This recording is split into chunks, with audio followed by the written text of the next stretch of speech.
to Stories with Sawyer. Today I will be reading Pyrus by A.J. Donnelly. The Yularith spaceport is a bustling hive of activity.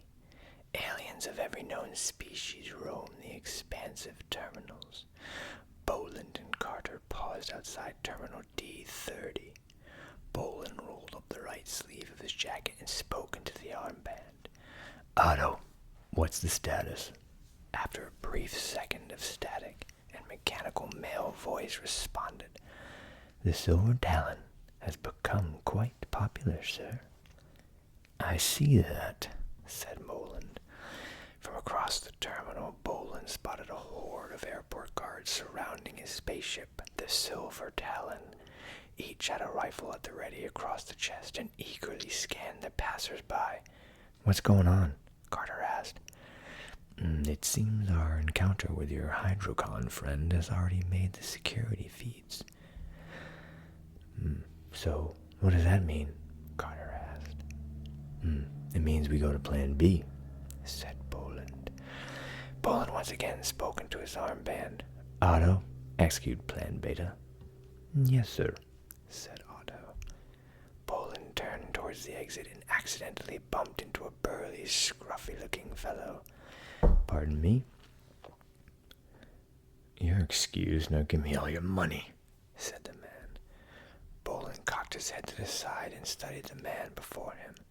"Step aside." "I don't think so," said the man. "Unless, of course, you'd like me to call for the guards over there." Boland threw the man a smirk. "I knew you two looked familiar. You need to be more careful when you assault people out in the open. This city has eyes and ears everywhere." "Here, this is everything I've got," said Kharter. Kharter shoved all the coins from his pockets into the man's sweaty hands. The man scowled at the small amount, but shoved them into his pockets nonetheless. "Listen, give him back his money, and we'll all go about our business," said Boland. "I don't think you understand. If you don't give me all your money right now, I'm going to scream my pretty little head off, and every guard in this terminal is going to be on top of you before you can say innocent." Boland sighed.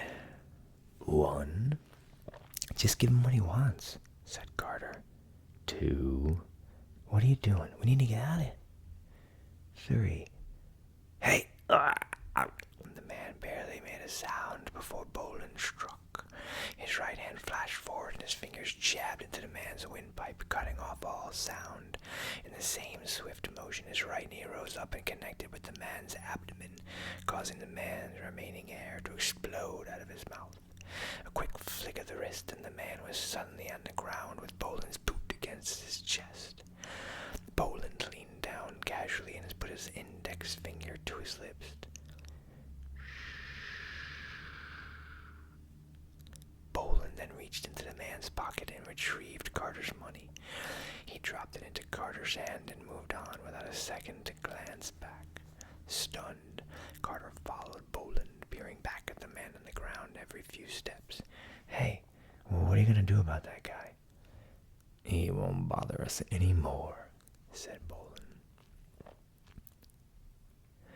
The Yularith teleport terminal is a sprawling expanse of open space with lines of people in every direction. Each line ends at a 10-foot-high, 5-foot-wide metal cylinder.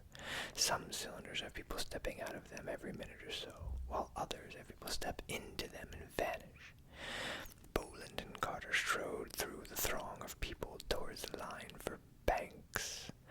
Once at the back of the line, Boland retrieved a translucent plastic card from his inner jacket pocket. From a front pocket, he took out a tiny camera and pointed it at Kharter. "Smile," said Boland. Kharter smiled awkwardly, unaware of what was happening. Boland then snapped the small camera to the bottom of the translucent card and spoke into his forearm computer. "Otto, I need a new ident." "Right away, sir," said Otto. A moment later, the picture of Kharter materialized on the translucent card along with his personal information. Your name is now Nala Itak. You're from Pyrus, which shouldn't be too hard to remember, and you were born on Ashtar Eve, 2479. Okay, said Kharter. Boland handed the card to Kharter, and then turned to focus on the scene around him. Intermixed with the myriad of creatures were guards dressed all in black with dark visors that covered their eyes, which made it difficult for Boland to determine where they were looking. Since none of them seemed to be moving in their direction, he felt they were safe. For now. The line moved quickly, and soon enough they were at the front. Identification, said a guard. Kharter handed the guard his ID card, his hand shaking slightly. The guard swiped it through a handheld tablet and waited. Kharter glanced back at Boland, who casually looked away as if everything was normal. A moment later, the tablet beeped. You're clear, said the guard. Next. Kharter visibly sighed and stepped past the guard with a smile. He passed through the teleport matrix just as Boland handed his ID to the guard. A split second later, he walked out of a teleport machine at the terminal at Banks. Slightly disoriented from the travel, he stumbled a bit before a hand reached out and steadied him. Let's get out of here, said Boland. Kharter nodded his head and followed Boland through the crowds. They made their way to the exit of the terminal. So what's plan B? They obviously aren't looking for us here, said Kharter. Halt, said a guard. Boland closed his eyes in frustration and glanced over at Kharter, as if his comment caused the guard behind them to materialize out of thin air. He slowly reached into his jacket pocket. The guard put his hand on Boland's shoulder and then muscled past him with a small host of guards.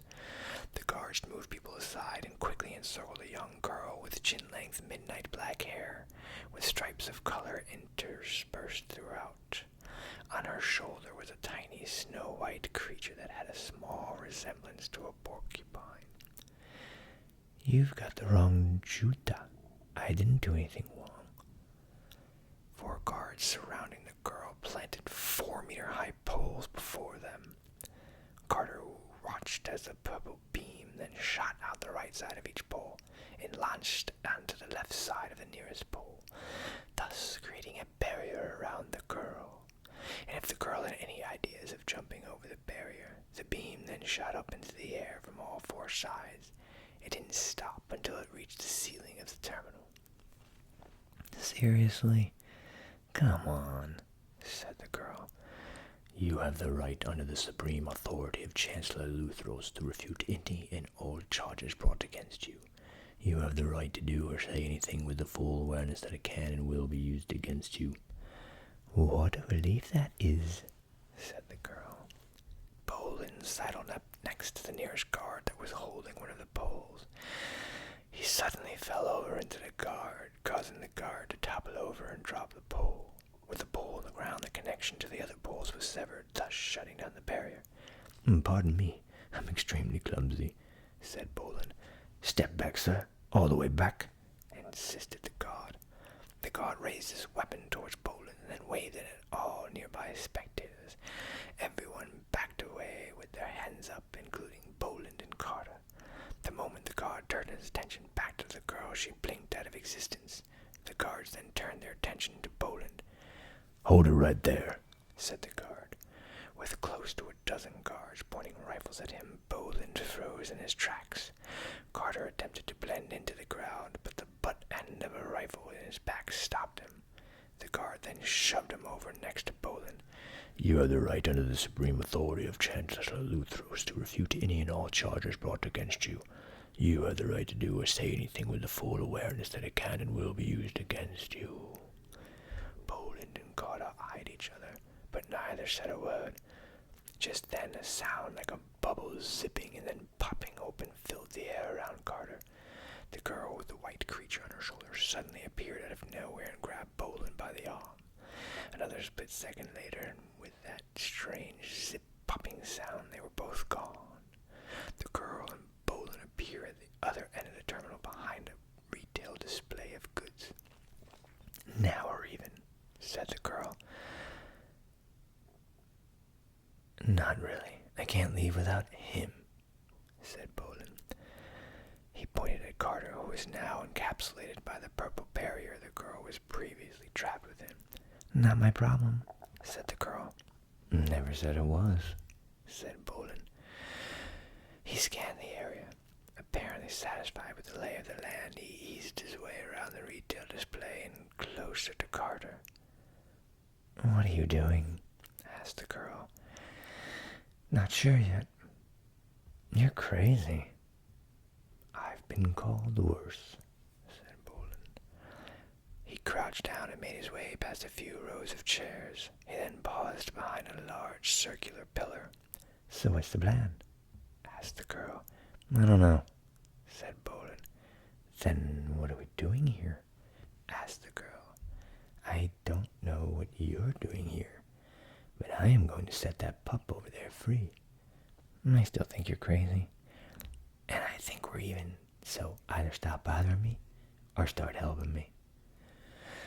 The girl harumphed, but didn't respond. She absently stroked the white creature on her shoulder and made no move to leave the scene. If you're going to help me, then this is what we're going to do. He explained the plan to her quickly, and then grabbed the metal cylinder from his inner jacket pocket. He nodded his head to the girl, and she grasped his right shoulder. With a zip pop, they disappeared from behind the pillar and appeared in the center of the ring of guards with the barrier a few short feet away. The guards closest to them reacted immediately and brought their rifles to bear. Boland wasted no time and swiftly brought the hand-holding cylinder down in an arc. He and the girl knelt as the cylinder slammed into the tile floor. A dome coalesced around the pair as a shockwave of air pulsed out in a concentric circle. The ferocity of the shockwave sent everything in its path toppling to the ground. This included the guards that were holding the barrier's poles that were keeping Kharter locked up. A few beats later, and the dome dissipated from around Boland and the girl, and they quickly rose to their feet. Time to go, pup, said Boland. Kharter stepped over to them, and before he could say anything, the girl grabbed him and Boland by the shoulder, and they disappeared from the scene.